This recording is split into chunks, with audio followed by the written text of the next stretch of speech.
The tension in the Pentagon dining hall was palpable as President Trump approached the metal tray containing what looked like brown mush, mysterious meat, and something that might have been vegetables. General Matthews stood nervously beside him, while a room full of high-ranking military officials watched in complete silence. "Mr. President," General Matthews began cautiously, "this is our standard MRE meal ready to eat that our troops consume in the field. We thought you might want to experience what our soldiers eat every day." Trump stared at the tray for a long moment, his expression unreadable. The room held its collective breath. No president in recent memory had voluntarily subjected himself to military field rations, especially not in front of the Pentagon's top brass. "You're telling me," Trump said slowly, picking up the plastic spoon, "that our brave men and women eat this every single day?" His voice carried a tone that made everyone in the room shift uncomfortably. General Matthews nodded grimly. "Yes, sir. Sometimes for weeks at a time during deployment. It provides all necessary nutrition, but—" He trailed off, unsure how to diplomatically describe the taste. Trump lifted a spoonful of the brown substance labeled beef stew. The entire room watched as he brought it to his mouth. What happened next would become legendary in military circles and change how America fed its troops forever. The moment the spoon touched his lips, Trump's face went through a series of expressions that photographers would later describe as epic. First came surprise, then confusion, followed by what could only be described as culinary horror. For exactly 7 seconds, Trump chewed in complete silence. The only sound in the room was the ticking of the grandfather clock in the corner. Every general, every aide, every security personnel watched the president's face transform from diplomatic politeness to genuine shock. Then came the reaction that would be talked about for decades. "Sweet mother of—" Trump stopped himself, remembering where he was. "Gentlemen, I've eaten at some terrible places in my life. I've had gas station hot dogs, airplane food, even hospital cafeteria meals. But this—" He held up the spoon dramatically. "This is what we're feeding our heroes." General Rodriguez, a decorated 30-year veteran, stepped forward nervously. "Sir, the MREs are designed for nutritional value and long-term storage. Taste has always been secondary." "Secondary?" Trump's voice rose an octave. "Secondary?" The word echoed through the dining hall. "We're asking these incredible people to risk their lives for freedom, and we're feeding them food that tastes like it was prepared by someone who hates cooking in America." The room erupted in nervous laughter, but Trump wasn't finished. He picked up what appeared to be a piece of chicken. "What is this supposed to be?" he asked, holding it up to the light like a scientist examining a specimen. "That's the chicken pesto pasta, Mr. President," came a weak voice from the back of the room. Trump took another bite, and his expression somehow managed to become even more horrified. "This chicken has the texture of rubber that's been left in the sun for a week. And the pesto—" He paused dramatically. "I don't think this has ever met an actual basil plant." But it was when Trump opened the dessert that the real magic happened. The package was labeled chocolate brownie, but what emerged looked more like a hockey puck made of compressed cocoa powder. Trump tapped it against the metal tray. The sound echoed through the room like a small gavel. "Is this supposed to be edible, or are we using it as ammunition now?" The comment sent ripples of suppressed laughter through the assembled officers. He took a bite of the brownie, and for a moment, his face went completely blank. Then, slowly, he began to chew. And chew. And chew some more. The brownie seemed to expand in his mouth rather than break down. "Mr. President?" General Matthews asked with growing concern. "Are you all right, sir?" Trump held up one finger, still chewing. After what felt like an eternity, he managed to swallow.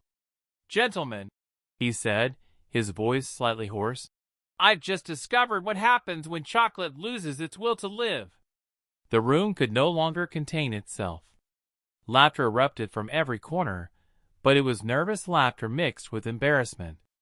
These were career military officers who had eaten thousands of these meals themselves, and hearing the president articulate what they'd all been thinking for years was both hilarious and mortifying.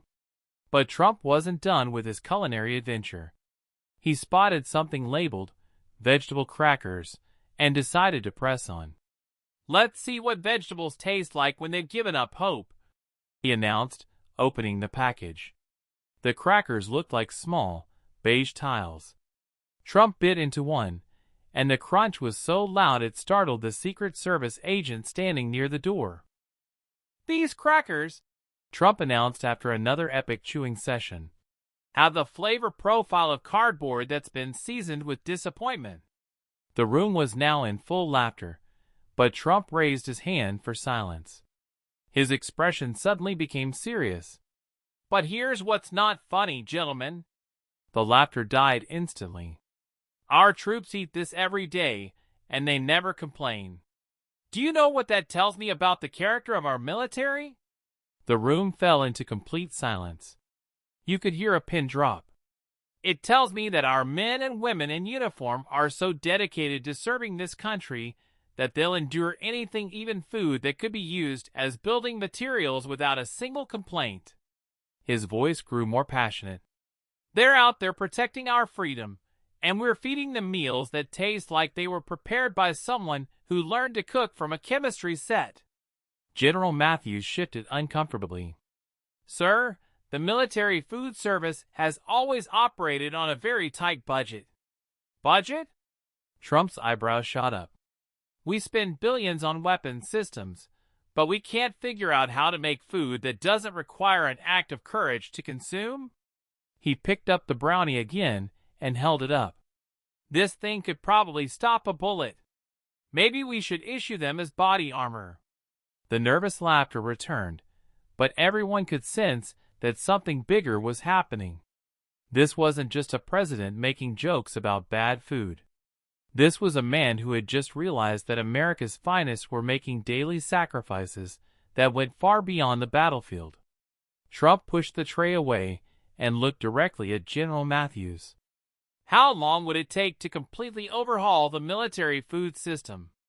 The question caught everyone off guard. "Sir?" General Matthews looked confused. "You want to overhaul the entire military food service?" "That's exactly what I want," Trump said, standing up from his chair. "If our troops are brave enough to eat this stuff without complaining, then we're brave enough to fix it. I want you to bring me the best military nutritionists, the best chefs who've worked with field conditions, and the biggest food science experts you can find." The room buzzed with surprised murmurs. No one had expected the meal tasting to turn into a policy initiative. "But sir," General Rodriguez interjected, "the logistics alone would be enormous. We're talking about feeding millions of service members across the globe." Trump waved his hand dismissively. "We put a man on the moon. We built the internet. We can figure out how to make military food that doesn't require a Bronze Star for finishing a meal." The comment sent another wave of laughter through the room. "I want a full report on my desk in 2 weeks," Trump continued. "Cost analysis, logistics, timeline, everything. If we're asking these incredible people to risk their lives for our country, the least we can do is make sure they're not also risking their taste buds." Colonel Sanders, yes, that was actually his name, though no relation to the chicken magnate, raised his hand. "Mr. President, what about the long shelf life requirements? The packaging constraints? The field heating systems?" Trump smiled.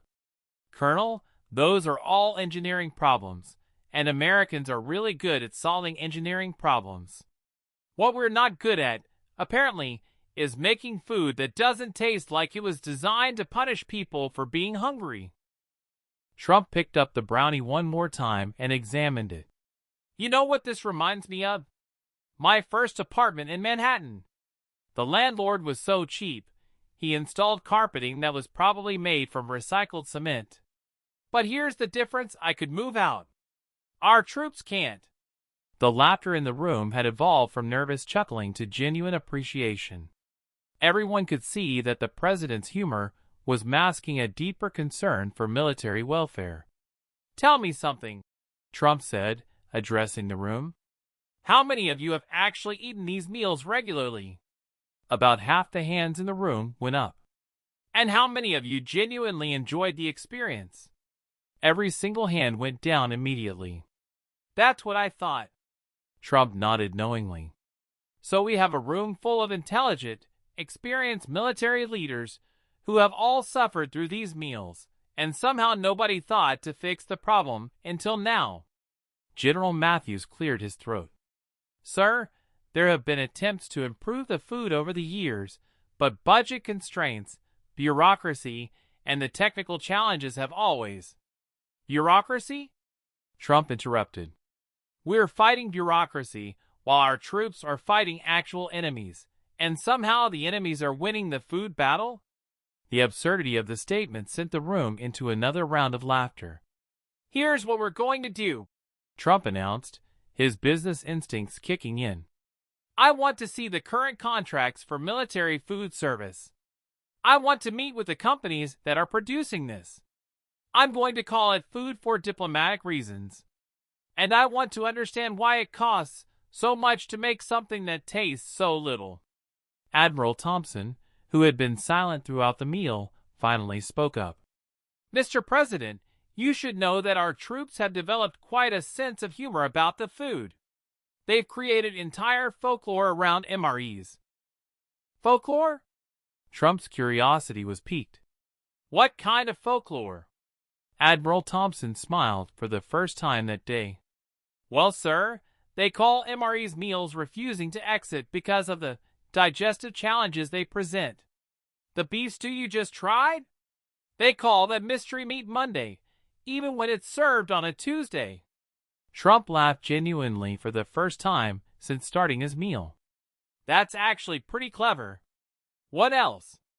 "The chocolate brownie," Admiral Thompson continued, "has been nicknamed the brick because soldiers have actually used them to hammer tent stakes into hard ground. There are stories of troops using them as hockey pucks during downtime." "Are you telling me," Trump said, picking up the brownie again, "that our military personnel have found ways to use their dessert as camping equipment?" He shook his head in amazement.